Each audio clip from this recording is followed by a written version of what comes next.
kubagamba nti Charlotte process yonna bwe nagwako bajja kumuleeta wa. Wamanya Charlotte nga ku BBC. Saba yena yena omukulu wa BBC anyambi saba obuyambi. Ndiwane ebigere byasamya bikibu kyasamya kikyakola ntudde. Saba oba kisoboka saba olukisa kwate bintu byangende waka kubanga yafiira ebyo. Ekinyafiira ebyo. Shentesa namba sababu yambi. Banange, how are you guys? Ndi wano musindike no message nga sabo byambi nga negayiro mutu ina ali mu bukulu mwina bambe baso tuyamba mutuyambe ono sister wange wamanya Charlotte yagenda e Saudi Arabia na tsindike no video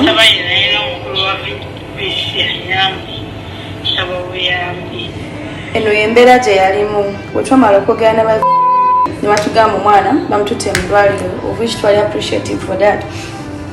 Naye bwenjogerera tuweleze nakunya nono nakulwakunya lwakuna tetumuuliza according to this situation chenebuuza lwaki tebatukiriza communicating naye lwaki tebamukiriza agenda na sibine tubanga tumutuuka because if someone is very ill why no communicating n'aba family ye okitegera of which company basindikide message basindikide like 4 different numbers to reach to people number reaching everyone ambuzabuza bambi saba biyambi I know biyambi anyambe bambi mfukamide ku mavivi gange nyambe omwana tumuyamba akomewo limtyaba naye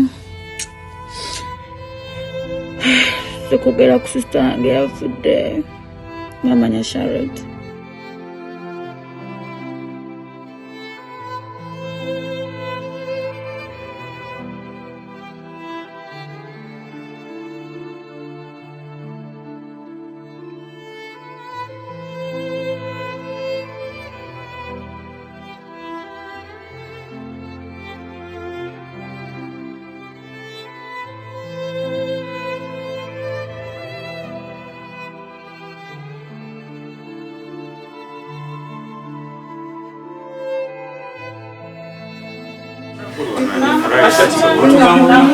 Makurumu, tuna transport akono na buli lunaku tuze uyo transport agenere bwele tewali chetu tuwamu naku rwatuje na sadamu kugamba mutewagambye bantu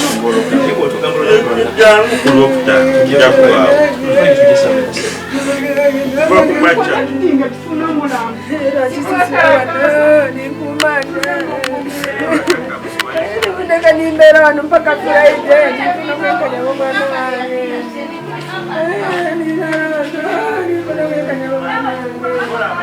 mwana wangu tusaba batu omurambo gw'omwana waffe ni wamanya Charlotte kubanga tumanyi ngu yafa kubanga akyogedde tumanyi ngu yafa batuweereza omurambo gw'omwana waffe naffe tumuziike mubwenkanya tetukwekalakasa BBC Kampuni tusaba omurambo gwa ni wamanya Charlotte tukomewo mu Uganda mutuwera mu bulungi tetuze kwekalakasa abula tuze kusaba omulambo gw'omwana waffe wa mulamu naye kati mufu naye n'omulambo tetukufunye omwana yafadde mukadde nange nze simanyi olunaku gw'omwana yafadde nakoma nga bambikira ku 26 kuva olwo siwulirangako kintu kivaayo wadde ne kungamba maama bambe ebintu bitambula bwe bati kubanga kufa kubeerawo nibanga abo banange gwe abazadde banange bantu banange bavubuka nga yegwe muzadde awokolawo kidaradala omuntu n'ata kugamba ti munange ekintu kitambula bwekiti omulambo tuyeri tugukolako ffe kampani bambe tufaayo nedda omanyi kusula ekiyenje mu ntoyi ne bandekeeyo balimba nze nga kisoboka nze nandisuze wano ninkumeyo Friday ninsula wano nimbeererawo ne mugenda ninsigala wano batuwe ku mpapula mama ze yasayiningako. Yes. Batuwe ku mpapula ezo twetaaga empapula mama ze yasayiningako. Twetaaga empapula za medical. Twetaaga receipt kwe yasasulira emitwalo 15. buli kimu tukyetaaga in details. Lwaki maama tebamuwako kopi ye? Lwaki babisigaza? Tubyetaaga byonna. We want something. Kati mweno kampuni mwagitegeera. Eno kampuni mwagitegeera mutya anti je? Anti batwala omuntu. Wakola utya? Basooka twalanze. Ne muganda wange ne mugamba kine mconnectinga wano. Kati yajja kuno omwaka te naafa. Oli yamutwala. Koma wodi. Nakoma ku last year. Omulambo kwa sister wagulabako. Sagulabako nabalemerako ngendeyo gyali. Kwatwa tukolera mu city. Yogerako nnyo. Nabagamba leka ngendeyo ndabe sister wange. Olunaku lwe nalemerako ennyuma mama nabo ne bagenda ku ministry. Enkera ne bagamba nti ne bakola group ne bagamba nti Charlotte mufu naye namala kulemerako ne muganda wange ali Dubai nalemerako bano nabo ne bagenda ministry. Kati balanga babataddeko akasito kagamba nti Charlotte yafudde. Bamala kwelowooza. Yafadde. Yafanga 26 August. Bwe batupikira ne bano nabo badde tebajjukira na lunaku lwe yafa. Kati mwagala mulambo. Twagala oyinza sanga gyali kwati twamala bamene nga mulambo banga mufu. Twamala balemerako nengamba bakama bange jagagenda Charlotte gyali. Obalanga bibatabuseeko nga ne ministry bataddeko akazito ku mwana osinga nti ki mufu. Nete tuba balemerako singa tetumanyi. Oyinza sanga Charlotte gyali obanga taliyo. Abo bennyini be bamanyi amazima. Yali akola biki? Yali akolanga keyateeka mu ddwaliro.